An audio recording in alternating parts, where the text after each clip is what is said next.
So hey what's up you beautiful peoples, আশা করছি সবাই ভালো আছো। তো আজকে সিনটা হচ্ছে কিছুটা এরকম যে আজকে আমি যাচ্ছি কাকড়াঝোড়।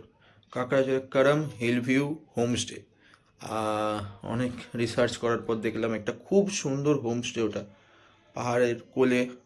তো ভাবলাম যে একবার আমার দেখে ভিজিট করে আসা উচিত কেমন জায়গা, কারণ যেন নিরিবিলি জায়গায় আমার খুব পছন্দ। তো চলো, এখন মতো আপাতত ঘড়িতে বাজছে 9:50। তো বেরোতে বেরোতে মোটামুটি 10:30 বেজে যাবে। চলো, এরপর ব্যাগ ফ্যাগ সব মোটামুটি প্যাকিং হয়ে গেছে, গাড়িতে লোড করি, দিয়ে বেরোই। আর বেরিয়ে মোটো ব্লগসে যাবো, তোমাদের সঙ্গে দেখা হচ্ছে এরপর। তো ঘড়িতে এখন 11:40 আর আমরা বেরিয়ে গেছি কাকড়াঝোড়ের উদ্দেশ্যে। এখান থেকে মোটামুটি 89 কিলোমিটার রাস্তা। জাস্ট আমরা পোয়া বাগান ক্রস করলাম। এখন এটা হচ্ছে ইন্দপুর বাংলা যাওয়ার রোড। সময় গুগল ম্যাপ দেখাচ্ছে 2:03। আশা করছি তার আগেই পৌঁছে যাব, দেখা যাক। তো এই দিক দিয়ে প্রথমত আমরা যাব খাতড়া। খাতড়া থেকে আই থিঙ্ক একটা রুট দেখলাম, রুটগুলোর নামগুলো আমি অতখানি দেখিনি কী কী আছে। হোক, দুটো রাস্তা দিয়ে আমাদেরকে নিয়ে যাচ্ছে গুগল। একটা হচ্ছে হাতিরামপুরের রাস্তা আর একটা হচ্ছে খাতড়া হয়ে রাস্তা। আমি ডিসাইড করলাম যে খাতড়া হয়ে মুকুটমণিপুর ওই সাইডটা হয়ে যে রাস্তা আছে ওই রাস্তাতেই যাব।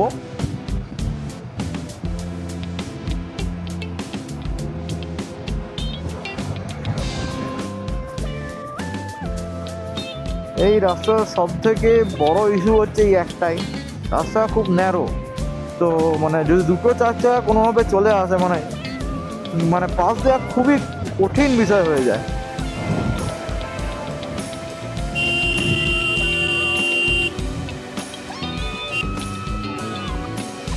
তো এরপর আমরা ঢুকলাম ইন্দপুরের রাস্তা।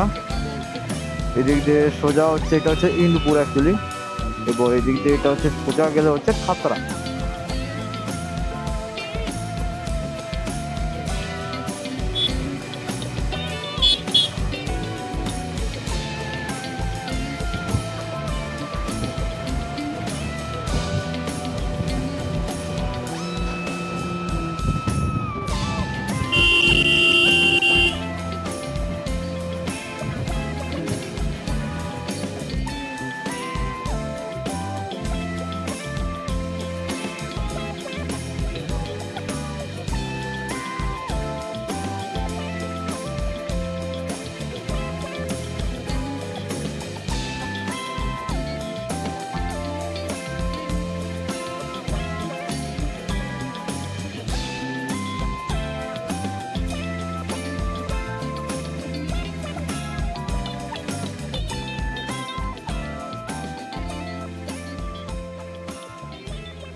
সো আমরা এখন খাতড়া থেকে বেরাচ্ছি।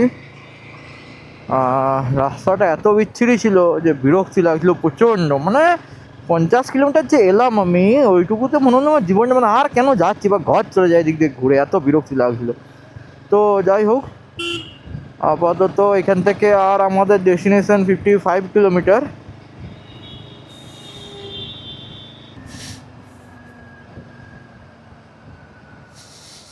ডান দিকে যদি চলে যায় এদিক দিয়ে হয়ে যাবে মুকুটমণিপুর ড্যাম। লেখা আছে ওয়েলকাম টু মুকুটমণিপুর ড্যাম। কিন্তু আমরা যাব ঝিলিমিলির দিক দিয়ে এখন।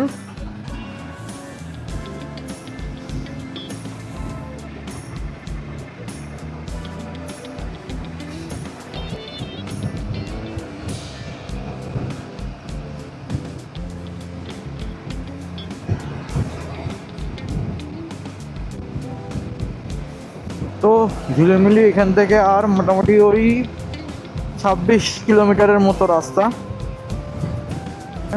যে রাস্তা শুরু হয়ে গেছে, দুপাশে জঙ্গল। অসাধারণ অসাধারণ রাস্তাটা।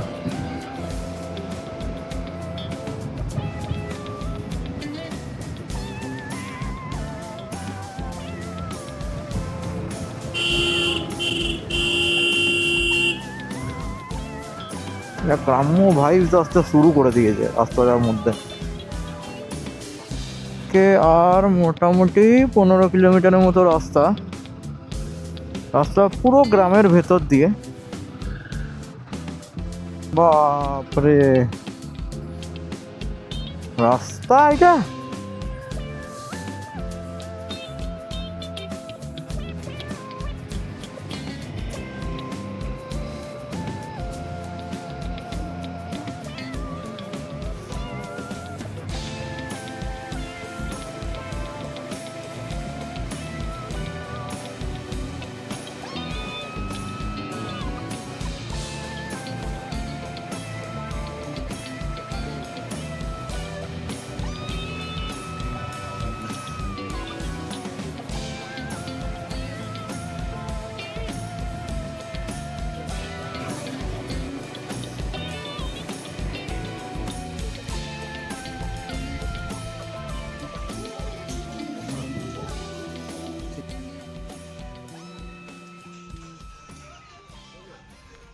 ফাইনালি গাইস আমরা এখন করম হিলভিউ হোমস্টেতে পৌঁছে গেছি। তো আস্তে আস্তে আমার অ্যাকশন ক্যামেরাটার ব্যাটারি শেষ হয়ে গেছিলো, তো দেখলাম যে লাস্ট 3 কিলোমিটার বাকি রয়েছে। এক্সট্রা ব্যাটারি ছিল আমার কাছে, তা আমি আর দেখলাম যে আর দাঁড়িয়ে আর বেকার টাইম ওয়েস্ট করে পড়বো না, একদম পৌঁছে যাই তারপরেই একদম আবার ভিডিও শুরু করব।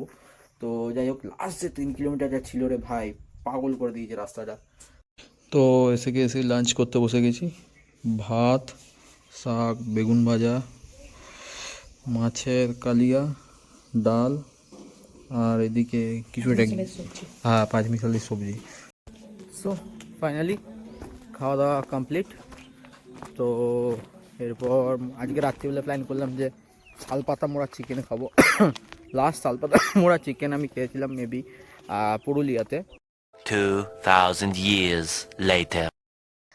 আচ্ছা, আমি এই চ্যানেলে নতুন, তোমরা আমাকে সবাই নতুন দেখছো। জানি না আমার নিয়ে কোনো কিছু বলা হয়েছে কি না এই চ্যানেলে। তো আজকে আমরা একটা জায়গায় ঘুরতে এসেছি, কাকড়াঝোড়ে একটা রিসোর্টটার নাম হচ্ছে করম হিলভিউ হোমস্টে। আচ্ছা, এটা হচ্ছে রিসোর্টটা পুরো, ঠিক আছে। আর ওইটা হচ্ছে ওয়াচ টাওয়ার, ওইখান থেকে পুরো ভিউটা দেখা যায় এখানে। আমরা এখন বিকেলে স্ন্যাক্স খাবো, তখন ওইখানে বসে খাবো, তোমাদেরকেও ভিউটা দেখাবো, তোমরা এনজয় করবে। আর এটা হচ্ছে রেস্টুরেন্ট, মানে খাওয়া দাওয়া এখানে হয়। তার পেছনে আছে ওই কিচেন। আচ্ছা, আমরা এইটাতে আছি, ঠিক আছে। আর এইটা হচ্ছে আমাদের সিকিউরিটি কালু। আচ্ছা এসো। আচ্ছা, রুমটা একটু মেসি হয়ে আছে, ঠিক আছে, একটু অ্যাডজাস্ট করে নিন। এটা হচ্ছে আমাদের রুম, ঠিক আছে। 2টো ডবল বেডের খাট দেওয়া হয়েছে। আর বাকি যা থাকে রুমে, টুল, টেবিল, যা যা থাকে, একটা মিরর, ঠিক আছে, মিররের পাশে টেবিল, লাইট, ফ্যান। তবে একটা এখানে কিন্তু এসি নেই। রুমটা প্রচণ্ড ঠান্ডা, তোমরা এলে বুঝতে পারবে। রুমটা মানে প্রচুর ঠান্ডা, মানে 2টো ফ্যান দেওয়া আছে, ওরা পরবর্তীকালে এসি লাগাবে। তো এসো, তোমাদেরকে ওয়াশরুমটা দেখাই। আচ্ছা, ওয়াশরুমে কমোড আছে, ইন্ডিয়ান নয়, হচ্ছে ওয়াশরুম, দেখে। আচ্ছা, তোমাদেরকে রুমটা দেখালাম, এবারে রুমের ডিটেলসটা দিই। এখানে থাকা খাওয়া 1500 টাকা per head per day package. আর এখানে তোমাদের 4 বেলা খাওয়া দাওয়া দেওয়া হবে। আর এর সাথে তোমরা বোনফায়ার করতে পারো, আর শালপাতার মোড়া চিকেনও পাবে। আচ্ছা, তোমাদেরকে শালপাতার মোড়া চিকেনটা যেটা বললাম, ওইটা মানে ওইটা যদি তোমরা করতে চাও বা খেতে চাও, তোমাদেরকে একটু আগের থেকে জানিয়ে দিতে হবে। কারণ ওরা আগের থেকে বললে কি, এদের যেহেতু এটা গ্রাম পুরো একদম, তাহলে এখানে কাছাকাছি কিছু পাওয়া যায় না। ওদেরকে আনতে গেলে মার্কেট যেতে হবে, মার্কেটটা প্রায় 9-10 কিলোমিটার দূরে। তো ওই জন্য আগের থেকে তোমাদেরকে জানিয়ে দিতে হবে।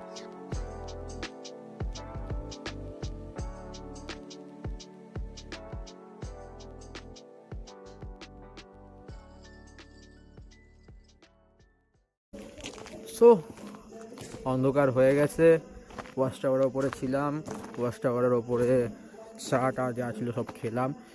ইভিনিং স্ন্যাক্সটা বাকি রয়েছে, আই থিঙ্ক আজকে ভেজ পকোড়া আর মুড়ি আছে। তো অন্ধকার তো হয়ে গেছে, লাইট ফাইট সব জ্বালিয়ে দিয়েছে। পরিবেশটা আরও নির্ঝুম হয়ে গেছে, খুব শান্ত পরিবেশ এখানে। তো চলো আমি এখন আপাতত রুমের দিকে যাচ্ছি। তবে হ্যাঁ, একটা জিনিস আছে, ওয়াচ টাওয়ারে ওঠা নামাটা বড়ই ক্রিটিক্যাল ভাই। অ্যাকচুয়ালি সিঁড়ি নয়, সে বেতের মতো। যদি বাই চান্সলি পাটা যদি তুমি ভুল ভাল ফেলে দিয়েছো একবার, আর দেখতে হবে না, অ্যাক্সিডেন্ট হয়ে যাবে। তো চলো আপাতত রুমের দিকে যাই। ইভিনিং স্ন্যাক্সটা আই হোপ একটু পরে চলে আসবে। চলো, আমাদের চলে এসছে মুড়ি আর ভেজ পকোড়া। ফার্স্টে আমাদেরকে একটা বলে শুধু মুড়ি দিয়েছিল, ভাই আমরা বাঁকুড়ার ছেলে, আমরা পারবো না। দিয়ে লাস্টে আমরা দুটো বোল নিয়ে আসা করলাম, দুটো একে মুড়ি নিলাম, আর বিশাল জোর খিদে পেয়ে গেছিলো। মানে খেতে খেতে মানে ব্লগটা যে করতে হবে সেটাই ভুলে গেছি, তাই খেতে খেতে ব্লগটা আমি আবার করলাম। যে এখানে বিকেলে স্ন্যাক্সে দিয়েছে মুড়ি, আর এদিকে দিয়েছে ভেজ পকোড়া। তো চলো খেয়ে নিই। তো ফাইনালি গাইজ এখন চলে এসছে শালপাতা পোড়া চিকেন। ভাই আলাদাই টেস্ট, সলিড খেতে লাগছে। আর আমি বকতে চাইছি না, আমি আগে খাওয়া দাওয়াটা কমপ্লিট করি, রাত্রের ডিনারটা তারপরে আসুক, তোমাদেরকে দেখাবো। The next day, good morning guys, আজকে হচ্ছে ডে 2। তো কালকে রাত্রিবেলা তোমাদেরকে দেখালাম আমি শালপাতায় মোড়া চিকেন খাচ্ছিলাম। তারপরে ভাই এত টায়ার্ড হয়ে গেছিলাম, যতই হোক 100 কিলোমিটার তো জার্নি হয়েছে বাইকে করে, তো ওটার জন্য আর ব্লগ করে উঠতে পারিনি। কালকে রাত্রিবেলা ডিনারে দিয়েছিল আমাদেরকে আলু ভাজা, চিকেন কষা, রুটি আর স্যালাড। আর খুব সুন্দর খেতে ছিল কালকে চিকেনটা।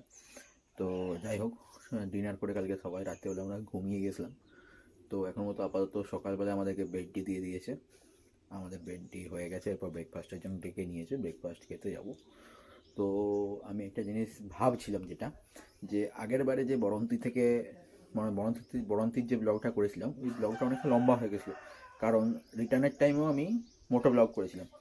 এরপর ব্যাপারটা হচ্ছে দেখলাম যে সেই সেম রুট দিয়েই আমি রিটার্ন করব, তো আলাদা মতো সেরকম কিছু দেখানোর মতো থাকবে না। তো ভাবলাম যে আর কি ব্লগটা বাড়াবো নাকি এখানেই শেষ করে দেবো ব্লগটাকে। তো আমি চিন্তা ভাবনা করলাম যে ব্লগটাকে এখানেই শেষ করে দেবো। তো চলো আপাতত ব্রেকফাস্টটা করি, ব্রেকফাস্টে কী দিচ্ছে তোমাদেরকে দেখাই, দিয়ে ব্লগটাকে এখানেই এন্ড করে দেবো। চলো ব্রেকফাস্ট করতে যাওয়া যাক। ব্রেকফাস্ট চলে এসছে, পুরি, ওইদিকে ছোলার ডাল, এদিকে ডিম সেদ্ধ। তো এখন মতো চলো ব্রেকফাস্টটা করি, ব্রেকফাস্টটা করে বাড়ির দিকে বেরোবো।